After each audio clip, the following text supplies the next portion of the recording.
Well, have you ever seen a grip throw a potato at someone because they're angry? In a world desperate to tear itself apart, only one man, and some other people, stand in the way of total destruction. Together they will right the wrongs, make bad, good, and single-handedly destroy evil, together. Who is this man, you may ask? This man is Jeff. Hello and welcome to another episode of Jeff Jones and Friends Make It Better, the show that takes one of life's little annoyances, gives him a microphone, a podcast, and a guest, and the unwavering ego to believe that he can make everything better. Today, I'm absolutely delighted to be joined by screenwriter, writer, and I'm so excited for it being kind of the first, gaffer or best boy grip we've had on. I'll go more into that as we as we do it, but I'm so excited. But welcome, please, Basile Lebret. Hello. Hi, Jeff. How are you doing? Are you well? I'm fine. I'm fine. I'm happy to be here and to be able to talk about leadership and stuff. That's nice. And Yeah, my past work also on movie sets. That'd be nice. definitely. I mean, so yeah, first and foremost, so we we were kind of connected by a mutual friend because I put out there that I have a slight obsession with the credits of a film, seeing kind of best boy grip. And you know what? I give them a little clap and I celebrate it. I always I always wait to, and I don't know what it is. It's just been it's something I've done for years, and I love it. And my kids now do it as well. Um, but I've never met one, and it's like, what do they do? And you were a best boy grip, but in France it's classed as a gaffer.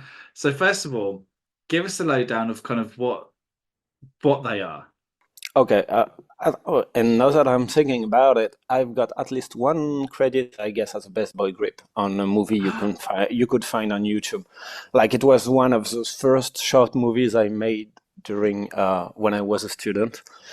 So I was a best boy grip at some point. Okay, a best boy grip will be the person who will put systems and put sandbags and stands on a movie set. They will be the one putting a traveling rail on the ground and balancing them. I'm sorry, I'm French, so No, I no, don't no, have I get all it. I I don't get it. have all the vocabulary for that. But yeah, a grip will assure the safety of most of the equipment, like for things that are put up. Like the Assure lighting and cameras, all the fixtures and fittings. yeah, the safety of it for it not to fall on somebody, for instance. That's an important job. Yeah. Yeah. So so yeah, there are like little hands doing a lot of unseen works actually. Like I've subscribed to a bunch of things like movie set memes on group on Facebook stuff on Facebook groups such as movie set meme or audiovisual rigging disasters, and I'm often amused by how things from French movie sets translate into the US as well. Right. Like people saying a grip is always wearing black and having coffee and smoking way too much cigarettes. Like this is the image people have to do of French grips as well. Grips and gaffers in France have had not the same status as other technicians on movie set until I guess 2018. Before that, they had a different union. They were considered blue-collared workers. That was actually the term for them, while other technicians were called technicians. But since, yeah, something like 18, everyone is unionized under the technician name. So, yeah, still, it's pretty much an estranged part of the movie crew, which is like very manly and stuff. Anyway, But also, I mean, so first of all, so why do they say why is it not just called grip? Why is it best boy grip? Any ideas? okay, okay. Oh, because there's According, also best girl grip as well, right? Which Yeah, I didn't never knew, but does exist. from what I learned, because I've only worked on a few US movies, and I've only been once a gaffer on a US movies, so I can only tell the story I've heard. The term best boy comes from the fact that when a lead gaffer or lead grip would be, I don't know, hanging from somewhere, like being, putting up lights and stuff, he would call to the people on the ground and say, "Yo, get me my best boy," which means that Ah, their first assistance would be by by a bit would be called best boy grip or best boy gaffer, yeah. like, from that. So it Okay. would make sense for it to become best girl at some point, because I think in the past, and in France it's been like this as well, there were really, really few girl being either grip or gaffer or electrician for a very long time. But things and times are changing. So I guess, Yeah. yeah, right And now. that's because it was considered, yeah, it was building equipment, it was fastening, it was so I don't know, considered a manly kind of part of the set building crew, but now obviously it's morphed into, oh well, actually, women can also put things together. Okay. But I mean that's a fantastic insight. Like now when I cheer on the best boy grip or the gaffers, I will know, or the best girl grips, I will know exactly what they've done on the side. I'll be like, do you know what? That actor didn't have a camera falling on him. So they've done their job. As a gaffer, since I was a gaffer from, I guess, 2014 to maybe 2019, something like that. Right now, I'm sometimes a cameraman, and sometimes, I don't know, so say that, an audiovisual technician. Like, I will put on camera and rig them to the regie, to the computer, enabling, events, live return, live Yeah. transmission of events. That's what I do right now on my free time. But at the time, I used to have best girl gaffer with me, or best girl electrician, because I knew that girl tended to have harder times finding those kind of jobs, Hmm. and I just tended to get along better with them. But yeah, I guess it has changed. I tend to watch the credit myself because I was in the industry, and it's way more common to see women gaffer nowadays, or Yeah. women grips. That's nice. Good. And here's to seeing more because, and you know what? I need to stop just looking for the best boy grip and look for the best girl as well. Right. Okay, Basile, that's thank you very much for that. Look, it's fantastic to meet you. It's great for thank you so much for educating me on something which I've had such a passion about and knew nothing about. That's what we're all about. But let's get into it. What is it? And well, it does kind of lead into it as well, because this is based on experience. But what is it that we are making better today? I guess leadership and management, and yeah, because that's something I've learned on movie sets, so it's linked to this experience in my life. Okay, I at 24 or something, my then ex-girlfriend told me, "Okay, life is vain, but you only have one. What would you do if you were to die through the night and you could do anything, like you'd have magical powers and stuff?" And after thinking for a bit, I was like, okay, I direct um, meeting up with Rama at the movie, because David Fincher has tried to do so for like 10 years. So I adapt Rama, by Arthur C. Clarke as a movie. And she was like, "So you're going to do movie studies. You have to Okay. study movies and stuff." And I directed myself towards audiovisual studies, mainly aimed at the camera, because I thought at the time that directors were the one behind the camera, when really it's the DOP, right? And it's a DOP and their first assistant camera and the second, and under them is the gaffer and the electrician, and then the grips put everything in place. And that's exactly what went on during my studies. It means that I had a 2 years. I had a 2 year studies, and I had to do internships on movies to pass my first year. Yeah. And so that's what I did. And my first internship was as a gaffer. I was like, I've never been on a movie set. I don't know. Everything is happening. So I'm going to be an electrician. So I wore black and I came on a movie set and I broke a light on my very first night on the first movie set. And what the best boy electrician came and told me was like, this is not going to be the first light you're going to break. This is the first light you broke. This is not going to be the last. In 10 years, you will break another light. We need you focused right now. Oh. And this has stuck with me. Yeah, like, it wasn't a problem for me to have broken something. As long as no one's hurt on the movie set, that's fine. Because at the time, you're probably first job, you're thinking, oh my God, I have just broken this thing. Someone's going to come and yell at me. But actually, it was, okay, don't do it again. It won't be the last time you do it. Just right now, just refocus, get back into it. Yeah. Oh, that's good.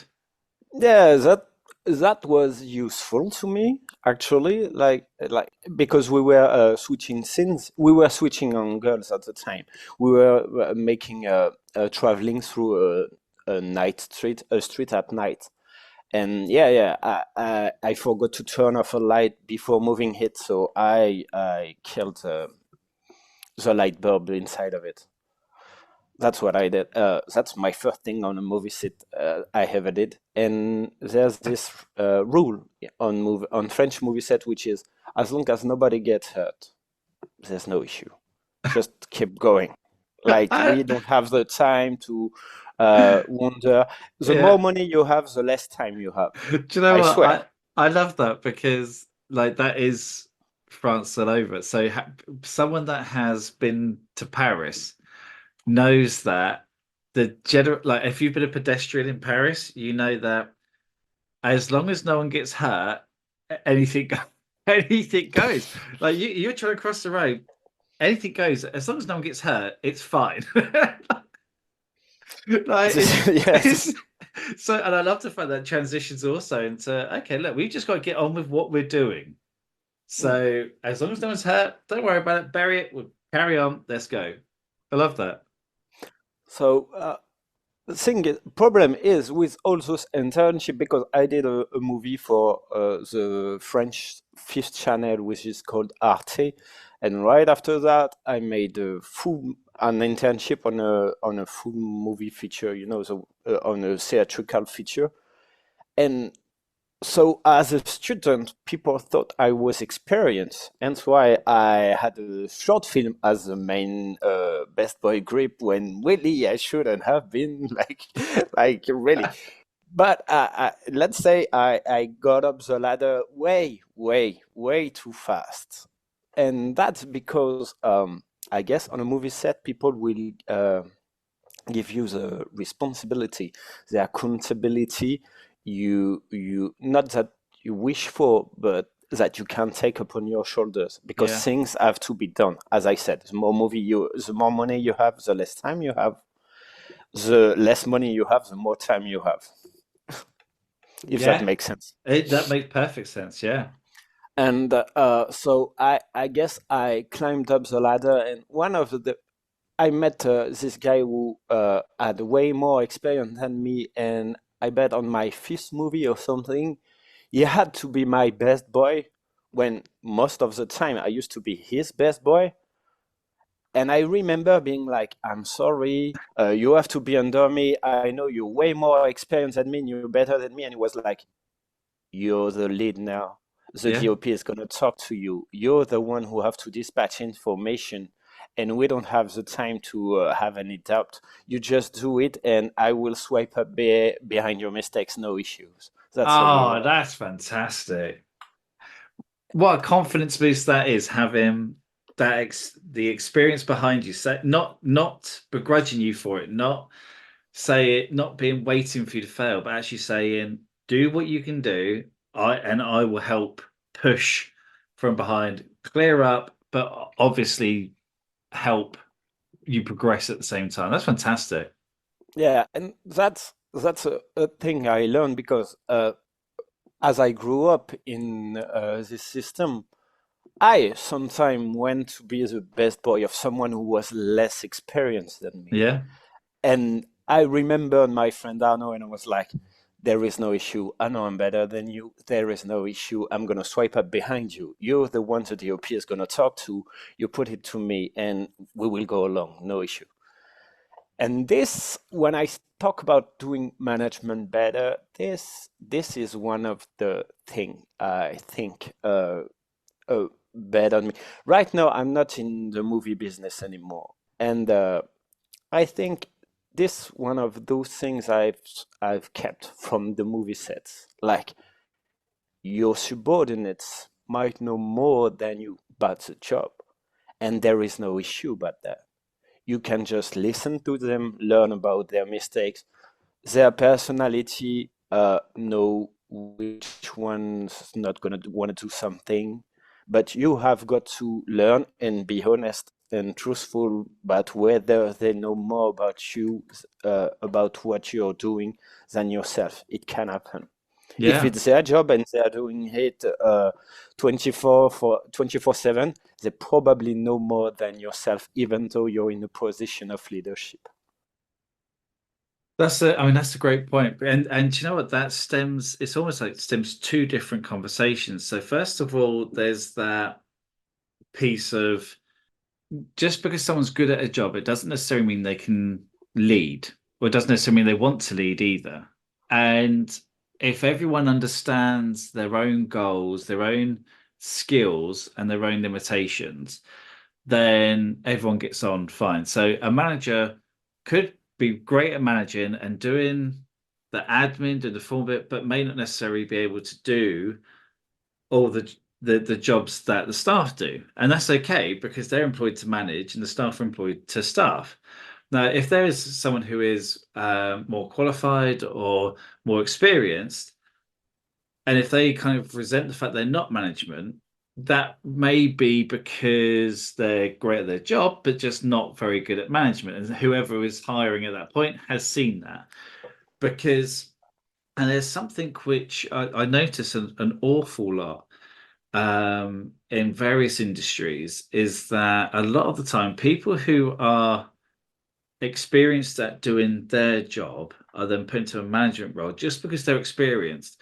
But that doesn't mean you can manage people. It means you know a lot about the job, and that's great. And experience has a hell of a lot of weight.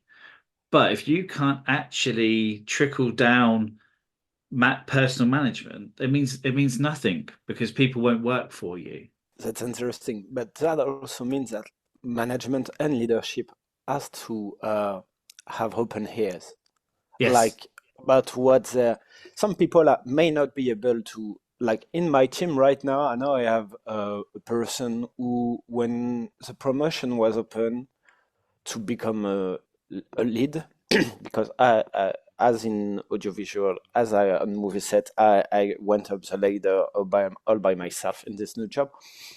One of the people who was, I guess, as experienced as me, but a little bit of the older, came to the management team, and it was like, I don't want to be a lead.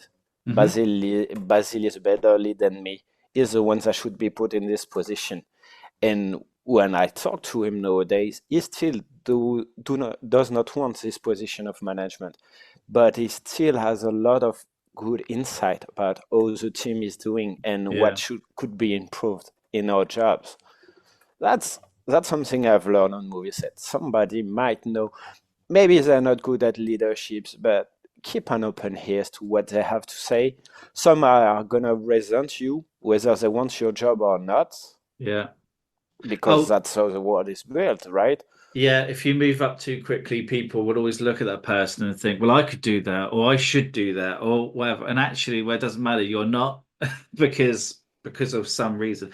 And don't get me wrong, I think we could be honest that there are people who move up in life and they don't deserve it. And it's whether it's nepotism or friend of a friend or whatever it is, those people are going to exist, but they don't necessarily last too long. Or the good people leave.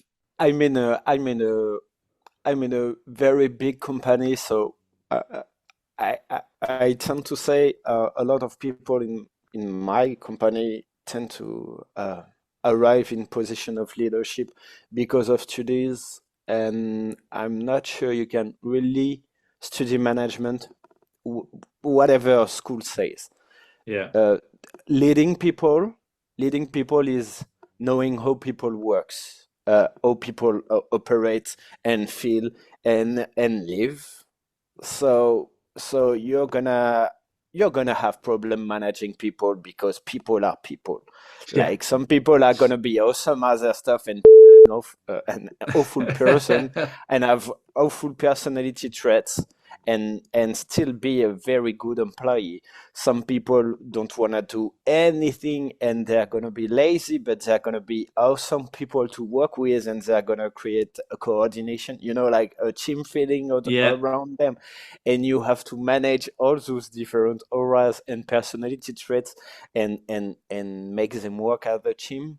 Like my dad always said, in a team, there's one side of people who don't want to work. There's one side of people who just want to do their work and come back home and don't want to do anything else with it. And there's the last third of people who want to do everything beyond their own work. They want to be the best. And what you have to do as a manager is for the people who are casual worker to be more attracted to the better worker than to the lazy Mhm. ones. And I always keep that in mind, like because from my experience, it's quite true. It's not true on a movie set. On a movie set, you cannot be lazy. You're not gonna make it. I didn't make it, and I'm a good worker. I didn't make it for a bunch of reasons, but in an enterprise in a big company, that's what you have to do. Like Yeah. in a leadership position, in a management position. Yeah, and it is true. And you're right. What you said about you can't necessarily learn at school, and because there are management courses, and management courses will teach you the right way to do HR and the right way to do admin and prioritize and this and what learning about X, Y, and Z. But it doesn't actually, as far as I'm aware, and maybe there are some that do it, but if you have a team of people, whether it's a team of two or a team of 100, you've got different personalities, all who have different lives, who have different things going on, who one day could be fine, the next day something could have happened in their life. You've got to manage all these little bits. And if you've got people who work hard and those who don't work as well, like the moving parts of management is huge. And it's the most thankless job as well, because if it all goes right, then everyone's just going to assume, oh, well done, you've done your job. If it goes wrong, then they're like, well, you're obviously bad at your job. Well, no, there's just all these moving parts. No one actually could, if you rule with an iron fist and everyone's just too afraid to step out of line, that's fine, but you're going to have a turnover in staff. If you're too accommodating to everyone, then people could then start kind of manipulating the fact. And so finding a happy medium is really difficult. And I think you have to be for to be a good manager, you or a good leader, it's more psychological than anything else. You have to be able to understand people, but not just one person, a host of people, and understand how to kind of get them to formulate these relationships and work in the same direction, because not everyone goes to work just because they want to help the company. Some just do it because they need to pay the bills, like Yeah, like, and that's the reality. And you have to one of and my that's all favorite. right. It That's all right. is. It is all right.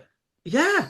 Do you know what it is? And I think that people, the first thing about any job, and this is from an employer side or an employee side, is your salary is doing 100% of the job. So whatever your job role is, you're going to get paid X amount a year, X amount an hour, whatever it is. That is to do 100% of your job. like to the standard that is expected. Managers shouldn't expect more. If an employee wants to give more, fantastic. If they don't, it doesn't matter. They shouldn't then be judged against someone who does want to do more. If an employee doesn't want to, yeah, is doing a bare minimum, as long as it's the bare minimum, that's fine. If they go below that, they need to expect repercussions. But putting all these people together and having one person or a small team of people to say, there you go, deal with all these like headless chickens just running around with lives. And because I mean, just in my life, I've seen a massive difference of management styles, and some are, literally don't care, just come in and do your job. But I don't think it's that simple anymore. Um, at least not in my experience, but I don't know about anyone else. I'm the kind of leadership that everybody loves, but I tend to take the time You're to so know. modest, so modest. No, no, no. Like I assure you that's something that disturbs me. But like my subordinates really like me, and it's not something they say to my face.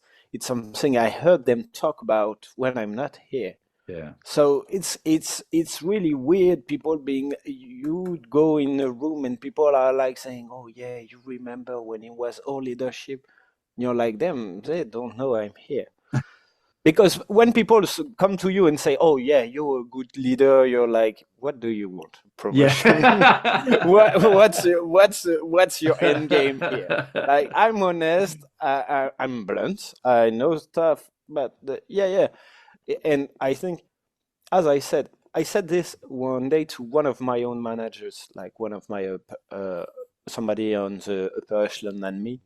I was like, I know them individually. I take sometimes, I don't Yeah. know, half an hour to go to somebody and know what's happening in his life and how are things right now, and it changes something in people.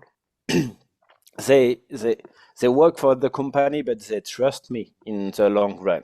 They're actually working for you.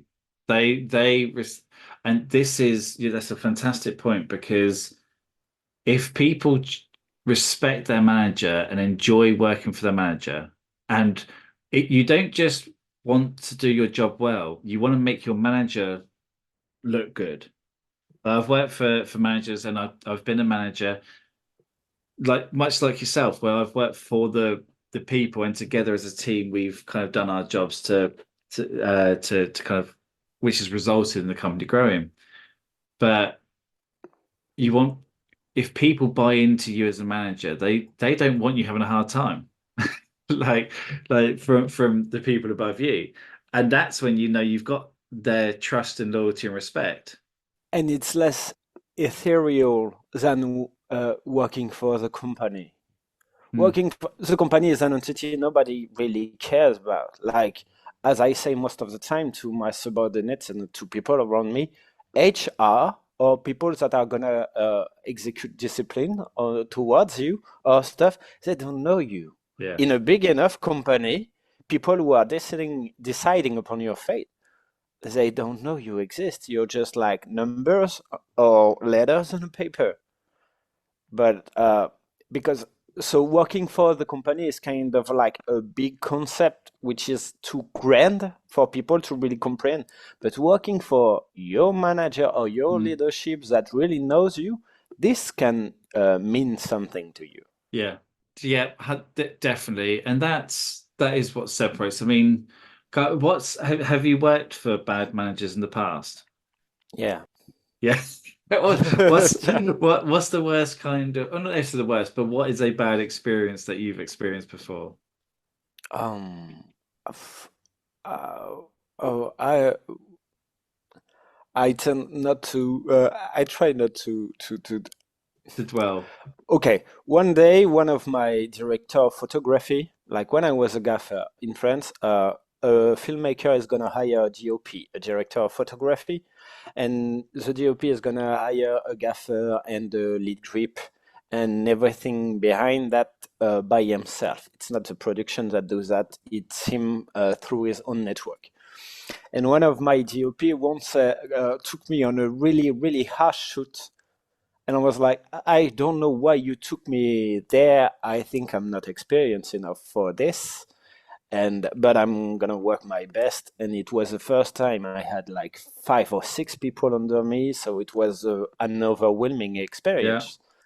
But he answered by saying, "You're one of the few people I know who do as if bad things and bad person don't exist, and I need that on a harsh shoot." So I'm gonna be blunt and I'm gonna say I probably had real bad managers at some point, but I don't remember them because I tend to forget this kind of stuff. I can Yeah. assure you that my first time in a factory, no, my second job, I was in a paint factory, and I know at some point I had an argument with my lead, and I just okay. Long story short, he made a mistake. He took it upon me when really I was working there on my second week. I didn't know what I was doing half the time. And in my humble experience as a teenager, because I was maybe 19 at the time, I was like, "F it, I'm gonna go." I threw my stuff away and I went into the cigarette break like, I don't give a damn. I'm living with my mom. I don't have to pay anything. And the thing is, I didn't quit the job per se. I just went into the break room.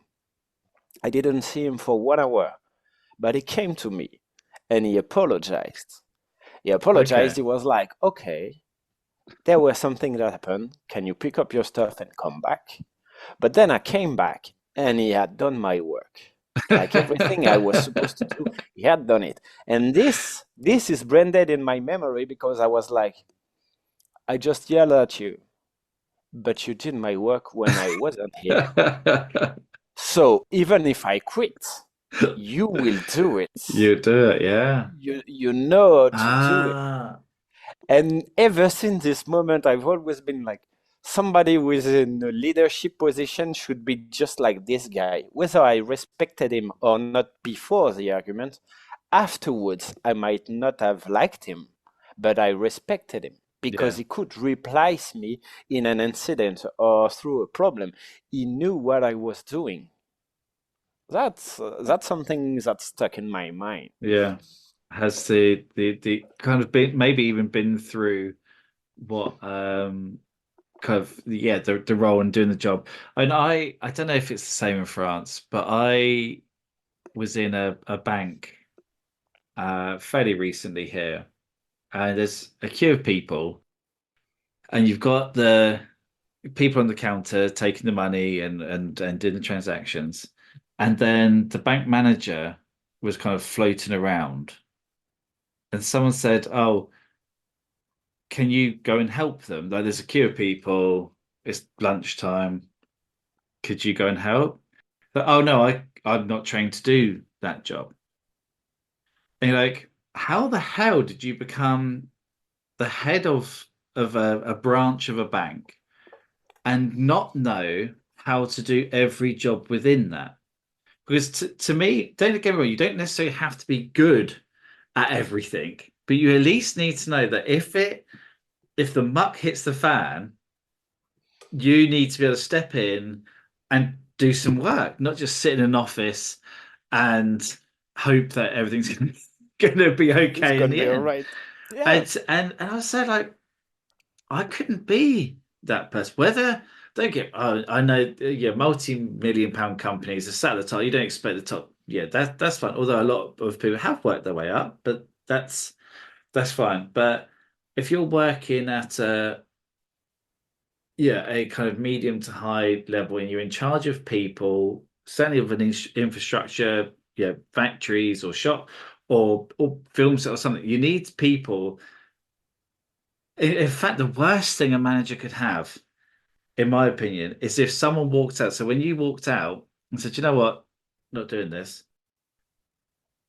the dynamic is a lot different. If he's coming back to you and saying, "I need you to come back because someone needs to do your job," that is instantly the manager is in a weakened position. And what he's done, he's come to you after doing the job and saying, "Look, can you come back? because he knows it's going to make his life easier that someone else does the job and he doesn't have to do the job. And he was like, "No, I've done this. Would you come back and just carry on?" Yes, fine. But if the conversation is, "I need you to come back because there's no one to do this job," then you have all the power.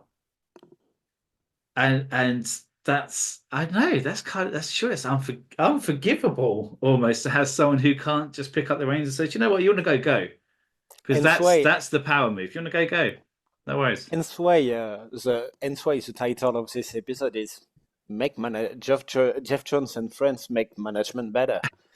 Managers should learn what the subordinates are doing. And Yeah, yeah, I don't expect the head of my of my building, because I work for a very big company, but I don't the headmaster of the whole building, as I said, I don't expect him to know what I'm doing. no, But at least the person under him, I hope if one of them is sick, the whole company isn't stuck because somebody has left. yeah, And it's true in my position also. I've been in position where one of my subordinates disappeared, and I put on their equipment and I did their stuff while yeah, they waiting for them to come back. And when they came back, I was like, "I'm your lead. I have other stuff to do. I've just made your job. I've worked your job while doing mine. This shouldn't happen. yeah. And I've found you with your hand in the jar, right?" And people were like, "Oh, damn, I've got Yeah. leadership who can replace Like, me," and they will oh, do it, and was like, "Yeah, I know."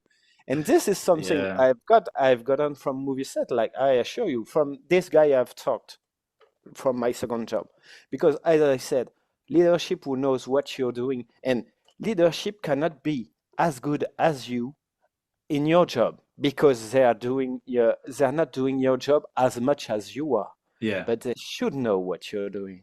That's an important point. That's actually right. You should be the expert, but they should be able to fit in, and that's the perfect dynamic, really, isn't it? And I've run pubs before, run restaurants, and have seen kind of chefs firsthand in big teams and small teams, and I've seen a chef have to run a whole night on their own because of, I don't know, someone's chopped a bit of a finger off or whatever. And they've done start to finish. And you know what? Things slow down because it's one person doing the job of three people, or two people, or five, or three people doing 10 people, whatever it is. But they can do it. And that's probably the kind of microcosm, the perfect thing of this is that a head chef will know everything top to bottom, from how to scrub the dishes to how to, you know, make the best meal that is possible on the menu. And actually, that's the kind of ethos that management really should be, isn't it? I can do absolutely everything. Although chefs are notoriously grumpy. I've worked with a lot, I've known a lot of them. They are so grumpy. But that's up to, I think it's just part of the job. Don't But worry, Gaffer and Grips are notoriously known to be grumpy too. is that it? I love it. Well, have you ever seen a grip throw a potato at someone because they're angry? Because I've seen a chef throw a potato. As I said, to be fair, on movie sets, you don't really have the time to throw a tantrum. Like, I don't think I've ever seen a technician or even a filmmaker. I've seen actors throw fits for, and let me be clear about that. Uh, I know it's one of those fantasy the public, the audience has about movie sets. Like, oh yeah, actors and big name actors are gonna throw tantrums and stuff. I know it gets everybody erect and stuff, but every time I've seen an actor enter a fit of rage, it was really for really obvious, for really fair reasons. Yeah, Every time. yeah, It was for fair reasons, and I've always respected that about them. That when they throw tantrums most of the time, it was in order to protect the team because they're one of the few roles on a movie set who could throw a fit and have the management and the upper ups take accountability Yeah, because it's one of the actors who's not happy at some point. sure.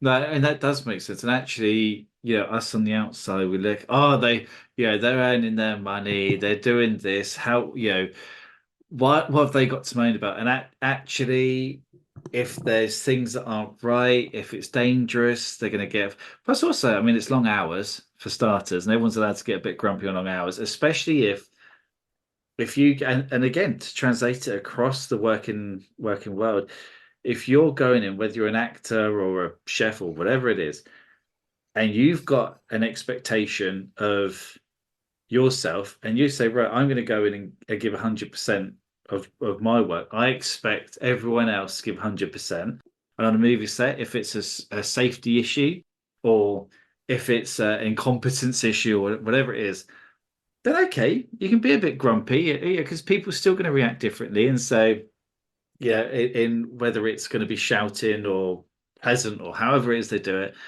people are going to get frustrated and say, "Look, this isn't you haven't done your job properly." And I've never really thought of it like that. I've always thought of it as prima donnas and oh, look at Christian Bale going off at people. And actually, he's just got a level of expectation and standards.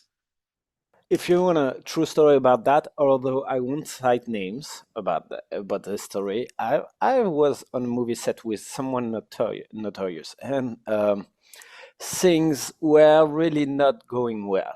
Like it was one of the worst production of my entire life. Like I only have one music video clip that was worse than this. And okay, so one morning I'm here right before anyone else because I was best boy electrician on this, and I was the one responsible for the whole trucks. Okay, I'd kept the truck through the night, and I'd have all the equipment. So I'd arrive, and nobody was there on set except me and the filmmaker, I guess the director and his first AD. They were the ones who had opened the set. We were shooting in somebody's home. And okay, this is because of reasons. PA and location management should have been there, but there were issues with that. That goes with the worst experience of my life. And I'm there with my plan. I know what I'm gonna do. I know what the sequence are. My lead isn't here. The gaffer isn't here. I'm doing all the lighting by myself. There is no GOP here. There is no one to explain me anything. I'm just putting up stuff like I know what's gonna happen. I know what we have to shoot. I'm the one ruling above everything. And the filmmaker, the director comes to me and is like, I know this is a tiring production. I know you're doing your best. I wanted to thank you. And I turn to him. And he goes like, just so you know, we had 6 sequences to shoot today, and I've cut that to 3 because I want us to finish on time today, because I want you to be able to rest because there's 1 week left. And I go, okay, thank you for all this. I'm gonna see you in the evening. Thing is, we ran late. Okay, like despite the 3 sequences having been cut, we ran late. So at some point, I had to say to him, if I was in a leadership position in here, I would just cut the electrical current and say, we all have to go home. We are doing way too many hours. You have already cut 3 sequences today, and this wasn't shot. So it means that every day you're losing we're not making the movie you want to do. We are making something else, and you're losing money. And I can be tired at work, and I can be exhausted making your movie. But if we are not making your movie, my exhaustion is useless. Fantastic. Thing is, that was my point of view. I know when I said that to him, it touched him, to be honest. But this day, one of the main character actually, just went berserk on the set because of the lateness of it all. because he was like, we are not making said movie. We are not going quickly enough, and you will never have the sequences and the shot you need to edit this damn thing. And I was like, thank you, thank you, thank you. Because when I say that, it's just, oh yeah, it's a nice Basil the best boy gaffer being like, oh yeah, nothing is going well. But when it's a main actor doing that, everybody is listening because he has a voice. He can say, Yeah. we are not making the right movie. Everything is going downward. And I liked him for that, to be honest. So he said exactly what you're saying, but he kind of just said it with a bit more passion and vigor, shall we say? Yeah, but also he had the voice. Yeah. I was just the best boy. You know what I mean? Nobody's gonna care about that. As the technician around me are gonna be like, I wanna be on this next movie. I wanna be on this next production. I can't say anything. Me, me. I guess I was at the end of my career, so I was like, yeah, I don't care. I don't care anymore. Well, and I'm like on my last stretch. But this actor being like, this can't go on yeah. and my voice has to be heard for this movie to be made. This will be branded in my memory because that was needed. Somebody in a big position saying, "We have problem on this set, and some those problem have to be fixed."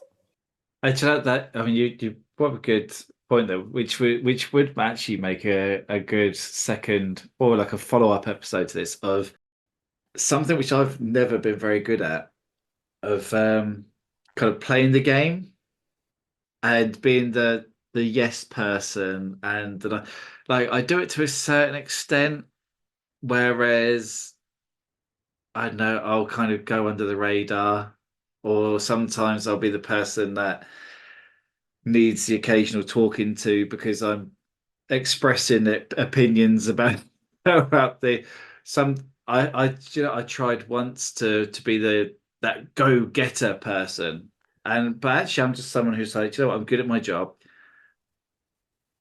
Talk to me, elevate me if you want, but I'm still going to be who I am. And you see these other people progress who aren't as good, but they're yes people. Anyway, that's something that I feel like we could probably talk about. That's part of Um, the management theory, also. yeah, Also, like, yeah, there are people who are gonna climb the ladders faster, and there are people who are gonna be left behind and be like, "This isn't fair. This yeah, isn't just." But that's part of the whole thing. As I said, the bigger the company or the bigger the enterprise, the less comprehensible it all is. It's just yeah. like state. It's way too grand for a single person to really accept it all. Yeah, definitely. Okay, but so we've spoken, and do you know what? I feel like we've already said it, but if we were to summarize them, how we're going to make it better? Management should know what the people under them are doing and be able to fill out if in case of problem they cannot be as good as the people under them because the people under them are the expert in their domain, Yeah, but they shall know and they should be able to replace him as chief, and they should thrive to do better and always have an open ear. yeah, I think that's good theory crafting. yeah. I think yeah, 100%, 100% nailed it then. So the manager has to be able to do their job plus everyone else's job, like if needed, but encourage everyone to move in the same direction and listen as well. And we spoke quite a bit about just the understanding of people and what everyone goes through at the moment. I think that is how people have advanced of just being understanding and empathetic. Yeah, you can't just be a leader now. You have to be an ear as well. I think that's important, and that's no matter who you are, whether you are best boy grip or slightly not the best boy, but maybe the pretty good grip. I don't know how the hierarchy goes with the terminology. Um, But there's always someone below you, and there's always someone that needs that bit of help, and there's always someone who needs a bit of a push. And if everyone's listening and looking out for each other, then everyone succeeds. And we make the world better. And it makes the whole world better. Look at that. It's almost like that's what we're trying to do. Uh, Basil, right, give us a quick reminder. So your yeah, links, where can we find you? So it's at Claw? Yeah, I know it's kind of hard, but yeah, Ever Ripclaw. This is a web pseudonym, but it's my pseudonym on the whole internet. So yeah, EVORERIPCLW.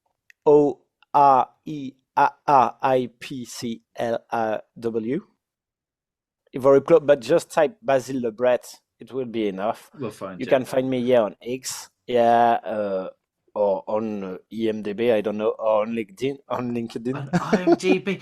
No, so you're an IMDb. Right. This is a pure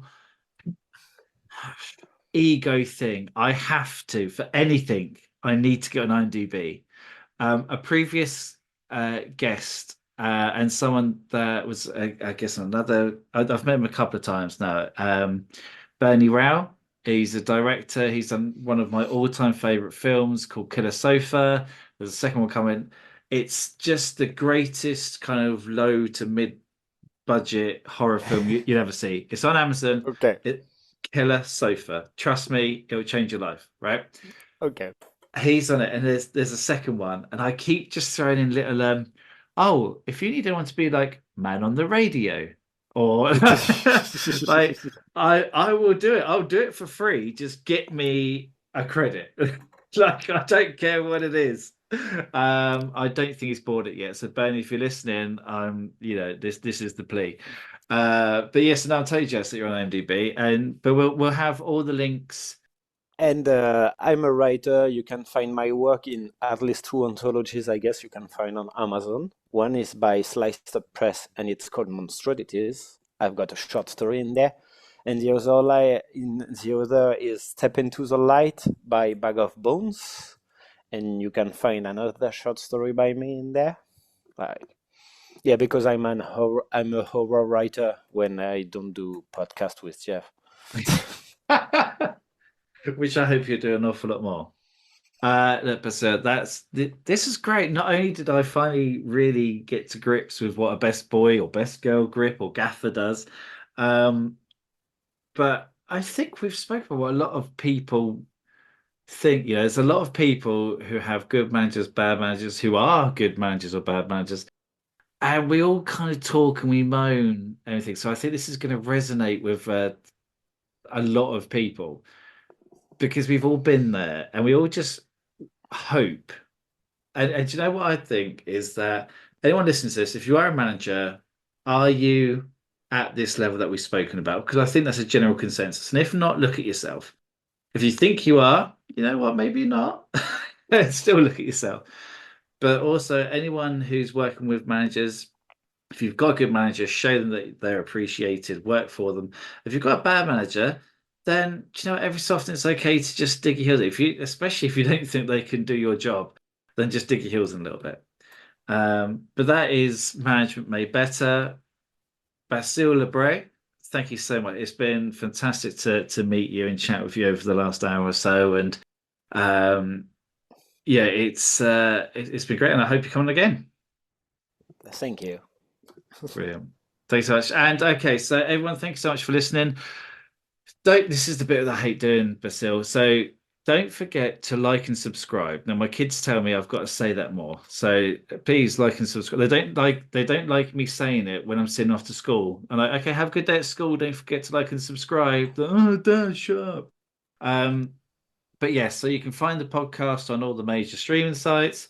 You can find it on YouTube. There's little videos On for Podcast Guru.